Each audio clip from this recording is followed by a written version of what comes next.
Walt Disney case. What are the primary drivers of Disney's remarkable success? They include the consistent pursuit of new ideas.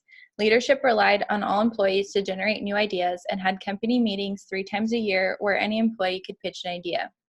Risk mediation. Disney worked with other production companies to share the risk for new films and also shared risk for other ventures. Merchandising and cross-marketing. For each film, brought in a lot of revenue and further hyped fan bases. These revenue streams were sometimes larger than the revenue of the film alone.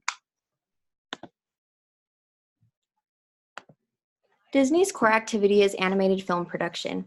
The company was able to sustain growth by expanding this core focus to other activities that reinforce each other as complements, where the value of one of their activities is enhanced by another.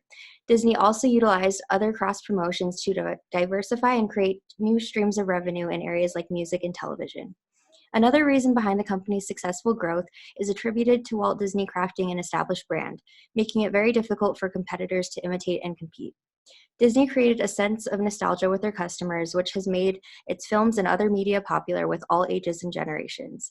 Acquisitions also expanded Disney's appeal to a wider audience, where they expanded their television broadcasting by purchasing KCAL in 1988 and entered into the professional sports industry in 1992.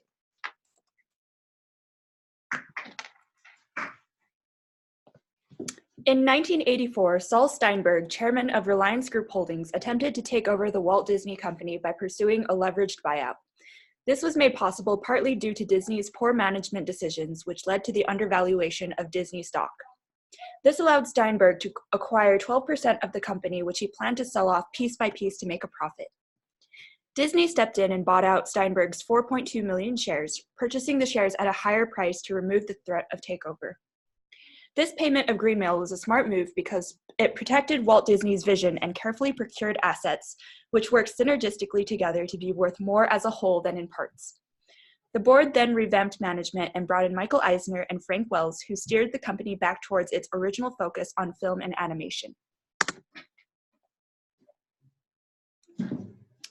Disney is fairly adept at extracting maximum value from the characters and films that studios create. The characters in their animated films are durable, require no pay, and can continue to create value for decades.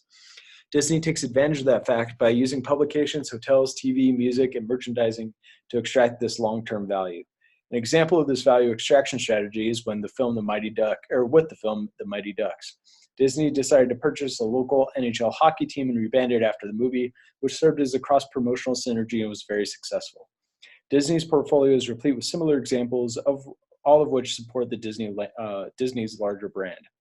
All of the actions that Disney takes point cumulatively to a unique and defensible point on the competitive landscape. Warner Brothers generates value one film at a time. Their activities do not mutually reinforce each other to the same extent that Disney's do, and they are unable to capture much of the value they create. Disney has created an ecosystem designed to effectively capture the value that they create. Disney's profits skyrocketed under the new leadership of Eisner and Wells. Within 5 years, Disney's stock growth had exceeded market expectation.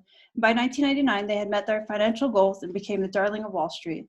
This was accomplished through Eisner and Wells' strict belief of creativity, cross-divisional cooperation, and diversification. Under its new leadership, Disney was able to align their businesses and keep their brand image seamless across divisions. Through monthly meetings, corporate events, and a constant maintenance of planned promotions, Disney was able to outperform rivals and take a big part of the market share in all business areas, especially film and home videos.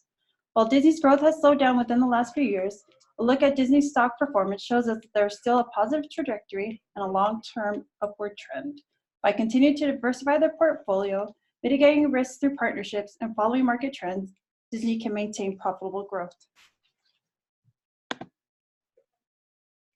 Disney eventually built a successful and sustainable empire and established themselves as a true growth stock by building its business around 3 main goals: to reinvigorate the core business, to maximize the leveraging of assets, and to create new businesses. To accomplish these goals, Disney adheres to a bold strategy that is centered around creativity and expansion.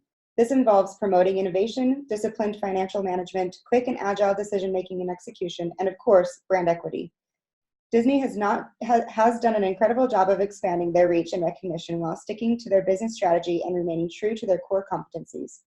Not only did they make creative and low-cost use of existing assets and promote cross-divisional synergies, but they even recreated the organization of their firm by dividing it into two groups.